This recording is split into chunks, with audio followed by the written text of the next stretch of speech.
ఆంధ్రప్రదేశ్లోని అనకపల్లి రాంపల్లి మండలం అచ్యుతపురం సెస్లోని ఎసెన్సియా కంపెనీలో రియాక్టర్ పేలిన ఘటనలో కేజీహెచ్ వద్ద పరిస్థితి హృదయ విదారకంగా ఉంది. అక్కడి మార్చరీ వద్ద మృతుల బంధువుల గుండెల అవసెల రోధిస్తున్నారు. అక్కడి హృదయ విచారక పరిస్థితులు నెలకొన్నాయి. గుండెల అవసెల రోదనలు మిన్నంటాయి. విశాఖ కేజీహెచ్ వద్ద బాధిత కుటుంబాలు ఏం చెప్తున్నారు? మా విశాఖ ప్రతినిధి ఈశ్వర్ రెడ్డి మరిన్ని వివరాలు అందిస్తారు. విశాఖపట్నం కేహెచ్ మార్చరీ వద్ద ఉన్నాం. ఏదైతే బాధితుల కుటుంబాన్ని మనం పరిశీలిద్దాం. అక్షమూరు గ్రామం, మా అన్నయ్య గారు అబ్బాయి మహాంతి నారాయణరావు, ఆయన మాది విజయనగరం జిల్లా అండి, గరుడి మండలం అర్తమూరు. మా అన్నయ్య గారు అబ్బాయి మహాంతి నారాయణరావు తను నిన్న 2 గంటలన్నరకి ఈ యాక్సిడెంట్ విషయం జరిగింది.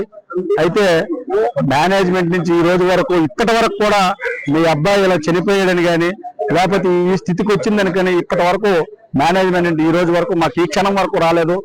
అయితే మిత్రులు మీడియా ద్వారా మాకు సోషల్ మీడియా ద్వారా ఈ విషయం తెలిస్తే మేము అనకాపల్లి వెళ్ళడం జరిగింది. అనకాపల్లి వెళ్తే వైజాగ్ కేజీహెచ్ అని చెప్పారు. మళ్ళీ కేజీహెచ్ నుంచి మళ్ళీ వైజాగ్ వెళ్ళాం. రాత్రి 11:30 వరకు ఇలా ప్రయాణం చేసాం. మాకైతే మాత్రం ఎక్కడ బాడీ ఉందని కూడా మాకు తెలియపరచలేదు. లాస్ట్ కి 11:30 అయింది. ఇక్కడ కూర్చున్నాం. వచ్చి ఒక 10 అంబులెన్స్లు పెట్టి మీకు పోస్ట్ మార్టం చేస్తే మీకు అందరికి కూడా నిక్షిప్తంగా మీ తాలూకు బాడీని మీకు మీ ప్లేస్ అప్పచెప్తామని చెప్పారు. మేమైతే దానికి ఎట్టి పరిస్థితులు అప్పుగా ఏ పరిస్థితిలో కూడా మాకు తగిన న్యాయం జరిగితేనే తప్ప ఏ పరిస్థితుల్లో మేము కింద కదిలే పరిస్థితి లేదని చెప్పడం జరిగింది. అయితే ఇప్పుడే గౌరవ కలెక్టర్ గారు రావడం జరిగింది.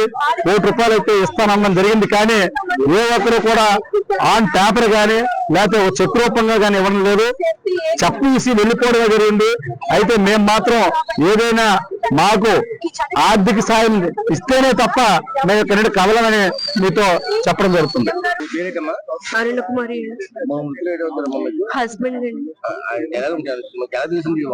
అసలు మేము ఆయన అనుకోలేదు. అది కూడా పూర్తి పేరు ఇవ్వలేదు, గణేష్ ఇచ్చారు అంతే.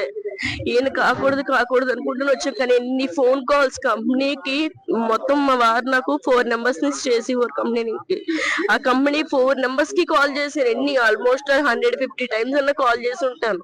ఆ ఫోన్ కాల్స్ లిఫ్ట్ చేయలేదు. ఆయన నెంబర్ కి చేశాను, అది లిఫ్ట్ చేయలేదు. కనీసం వాళ్ళు ఇన్ఫార్మ్ చేయలేదు. మేము కనుక న్యూస్ లో చూసి రాకపోయింటే కనుక మా హస్బెండ్ కి ఏమైందో కూడా మాకు తెలియకపోదు. ఇప్పుడు వచ్చి మాది రాజమండ్రి అండి, రాజమండ్రి నుంచి వచ్చాము మేము. 10:30 11 11ంటికి స్టార్ట్ అవుతాయి. మార్నింగ్ 4 o'clock వచ్చామండి ఇక్కడికి మేము. లేదండి, అనకాపల్లి వెళ్ళి అక్కడ గవర్నమెంట్ హాస్పిటల్ దగ్గర మోస్ట్ బోర్డ్ లో చెక్ చేస్తే అక్కడ లేరంటే అక్కడ 4 బాడీలు ఉన్నాయన్నారు. మిగిలినవన్నీ వైజాగ్ లో ఉన్నాయన్నారు. మళ్ళీ అక్కడి నుంచి మళ్ళీ వైజాగ్ వచ్చి ఇక్కడ చూసామండి. ఇక్కడ చూసినప్పుడు ఇక్కడ ఈ బాడీ మొత్తం బర్న్ అయిపోయింది. అసలు గుర్తుపట్టలేనట్టుగా అయిపోయింది. చేతికి ఇక్కడ టాటూ ఉంటుంది. ఆ టాటూ బట్టి గుర్తుపట్టాల్సి వచ్చింది. మనిషి 4 సంవత్సరాలు పిల్లాడు. అప్పుడు నేను పిల్లాడు మాత్రమే అనాథం అయిపోయాం. ఏమీ లేదు. ఈ పిల్లడు నాన్నడితే ఏం చెప్పాలో కూడా తెలియట్లేదు. ఒక్కదాన్ని అలాగ ఇప్పుడు పిల్లడు పెట్టుకుని ఎలాగుండాలో ఏంటో కూడా ఏమీ తెలియట్లేదు. ఇలా 1 crore ఇస్తారన్నారండి. కానీ నాకైతే నమ్మకం లేదండి. చెప్పడం వరకు అయితే ఎంతమంది చెప్తారు. ఏదన్నా సరే ఒక పేపర్ వర్క్ కానీ లేకపోతే ఒక డాక్యుమెంట్ పరంగా కానీ లేకపోతే ఇలా ఇస్తున్నట్టు కానీ అలాంటిది ఏమీ లేదు. అలాంటివి ఏమీ లేనిది ఏం నమ్మంటారు. ఇప్పటికిప్పుడు చెప్పడం అంటే ఎంతమంది చెప్తారు. అసలు ఏమీ ఇవ్వలేదండి. అసలు ఇప్పుడు వచ్చి వాళ్ళు ఇంత టైం అయింది, ఇలా జరిగింది మీ ఫ్యామిలీ మెంబర్ కి అని చెప్పి ఒక్క ఫోన్ కాల్ లేదు. వాళ్ళ దగ్గర డీటెయిల్స్ ఉంటాయి కదా. మా మ్యారేజ్ అయిన వెంటనే మా డీటెయిల్స్ యాడ్ చేసుకున్నారు. మా ఆధార్ కార్డులు ఏంటి, మా అబ్బాయి పుట్టినప్పుడు ఆధార్ కార్డు కానీ కాంటాక్ట్ నెంబర్స్ కానీ అన్ని యాడ్ చేసుకున్నారు. ఒక్క ఫోన్ కాల్ చేసి చెప్పలేరండి. మేము చూడకపోతే కనుక మా హస్బెండ్ కి ఏమైందో కూడా తెలియకపోతుంది కదా. కంపెనీ దగ్గర నుంచి ఇప్పటికి వచ్చి కనీసం ఎటువంటి రెస్పాన్స్ కానీ ఒక్క కాల్ కానీ ఏమీ లేదు అసలు కంపెనీ దగ్గర నుంచి.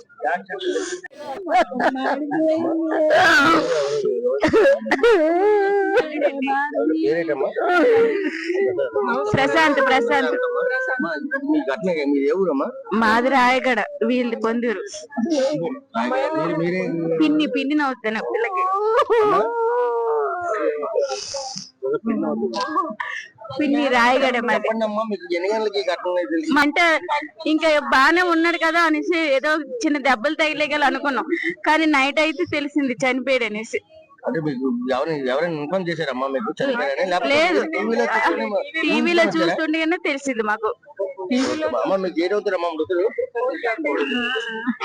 అమ్మ నా కొడుకేనా నాకు నీకు ఏ విధంగా తెలిసిందమ్మా ఇది? నాకు టీవీనే మా కాళ్ళు తెల్ల చూసిందండి. అత్తయ్య అత్తయ్య అనుకొని అక్కడ పేలుడు అయ్యిందట అనుకొని వెళ్ళిపోయిందండి. వెళ్ళిపోతే అక్కడ ఏమి అడ్రస్ పడ్రస్ అలాగే సెల్ ఇచ్చేసారు. అని చెప్పి చంటి పిల్ల తల్లి అండి, 3 నెలల పాప. అంటే మీకు యాజమాన్యం నుంచి ఏ మాత్రం వాళ్ళు ఏమి మాకు అసలు ఇన్ఫర్మేషన్ ఇవ్వలేదు. మాంతలు మేమే, ఇవన్నీ కూడా మాంతలు మేమే చేస్తున్నాం. ఇప్పుడు వచ్చి కూడా మీకు ఏమి రెస్పాన్సిబుల్ లేదు అసలు. ఉదయం ఇక్కడికి వచ్చిందని మీకు ఎవరు చెప్పారు?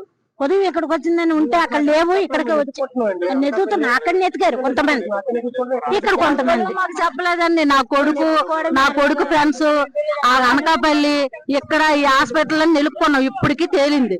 ఇప్పుడు నా కొడుకు ఫ్రెండ్స్ అనకాపల్లిలో నిలుపుతున్నారు. ఇంకాను ఇక్కడ తేలింది. మా మేనల్లుడు రావడం తేలింది, అంతేగాని మాకెవ్వరు చెప్పలేదు. మా అల్లుడు మెల్ల 2 తులాలు చైను ఉంగరం ఉంది, దాన్ని బట్టి మేము పోల్చుకోవచ్చు అనుకున్నాం, గాని ఆ వస్తువులు లేవు. ఆ గుడ్డలు చూసి పోల్చుకున్నాము.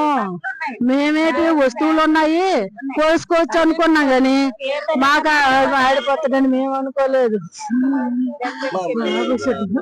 వచ్చారు కదా మా ఇచ్చారు భరోసా ఇచ్చారు, ఏమని భరోసా ఇచ్చారమ్మా? మాకు ఏటి ఇవ్వలేదు. మాకు డబ్బు ఇస్తామంటానికి మాకేటి వద్దు, మాకు మా అల్లుడు కావాలి అడిగాం మేము. లేదు ఇలా గాచాలు మాకు జరగకుండా చూడండి అని అడిగాం. మరి చిన్న పిల్లలు పెద్దోళ్ళు కూడా నేనేం చెప్తానండి, అన్ని నా కొడుకు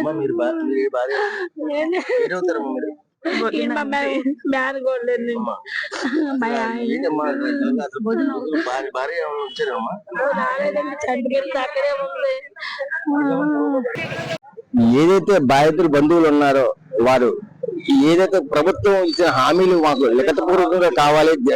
విశాఖ జిల్లా కలెక్టర్ అయితే మాకు ఏదైతే ₹1,00,00,000 ఇస్తారన్నారో అది మాట రూపంలో కాకుండా లిఖిత రూపంలో కావాలి.